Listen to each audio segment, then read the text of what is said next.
Hello everyone, and welcome to this video where I'll be talking about war propaganda. Now, we all probably know Arthur Ponsonby's 10 commandments of war propaganda, but I would like to talk about them and put some examples out there so you know when to find this or identify propaganda so that you are aware when you read this article or watch this video that you know this is propaganda or not. So first, we do not want war, which is literally in my description, but let's just keep it professional.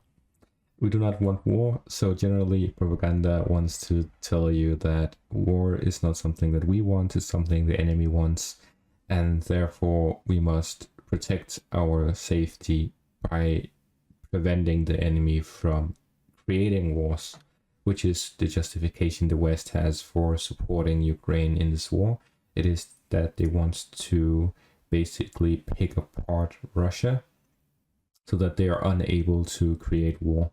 And similarly, Russia has this idea that it wants to demilitarize Ukraine and make Ukraine become a neutral country because Russia doesn't want war. It's the West that wants war, and they want to use Ukraine to create war. So both sides cross this out. Check mark. We do not want war. Both sides. There we go. Here, I'll even do it. There you go. Check mark. The opposite party alone is guilty of war.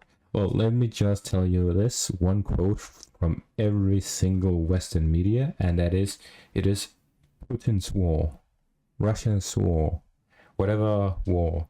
So yeah, that's the check as well. And if we look at the Russian side, they claim it is Ukraine's government and the West that is guilty of this war.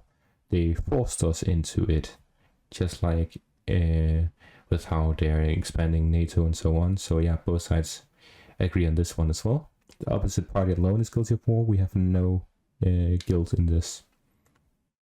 Third one, the enemy is the face of the devil. Now, here I would like to argue that Russia doesn't use this because their intention is to incorporate Ukraine into their own country. They want to annex parts of it, if not all of it. So generally, they don't want their population to see the enemy as something evil. Therefore, it's only the West here that uses this part, and we all know the classic Russian soldiers are orcs. So yeah, generally just dehumanizing your enemy so it makes them easier for your population to hate them and fight against them. So I'll give this a check/X because it's true for the West, not true for Russia. We defend a noble cause, not our own interest. This is true for both. This time again, with the West, they want to defend democracy and freedom and so on, while Russia wants to protect the Ukrainian population from the influence of fascism and so on, that the West is using Ukraine to attack Russia and so on. So yeah, check mark on this as well. The enemy systematically commits cruelties or mishaps are involuntary. This is specifically true for Ukraine, but it is true for both. Where Ukraine consistently, since the start of the war till now, keep claiming that Russia is the one committing war crimes all the time, while Ukraine is completely innocent, and if they aren't, then it's because Russia is the invader. That's why it's not voluntary. Similar to what we saw with the Amnesty report, it's not their fault, it's because Russia invaded, otherwise we wouldn't have done it. Well, it is still a cruelty. On the Russian side, every single accusation the Ukrainians throw at Russia, they throw right back.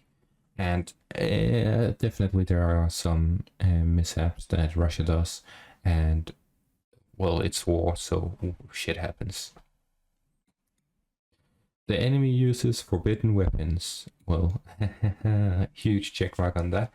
Both sides constantly keep telling about how the enemy uses chemical weapons, whatever, but there's been no evidence so far of forbidden weapons being used in Ukraine.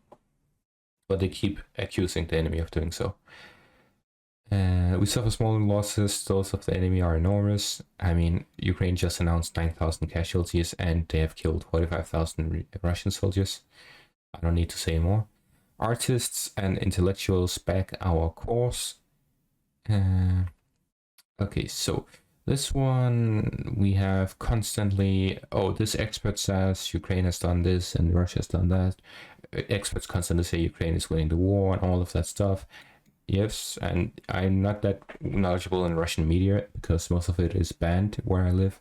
So, but I probably assume it's the same in Russia. Our cause is sacred for democracy, woohoo, freedom, human rights, all of that stuff. That's why Ukraine is fighting, and that's why we need to support Ukraine. And for Russia, it is to secure and save the Ukrainian citizens and so on. So yeah. Our cause is sacred, check mark. All who doubt our propaganda are traitors. Okay, so you just need to be on Twitter for 5 minutes to figure out this one is true as well. So generally, all 10 commandments are being fulfilled. Possibly 9 out of 10 for Russia, I'm not sure about that, but probably. So yeah, generally, we are being filled with propaganda from both sides, and it's not even funny. It's like, it is so obvious that it really pains me to see how many people fall for it all the time. But here you have a guide and examples of how much propaganda we're seeing every day from both sides. So hope you guys enjoyed and have a great day.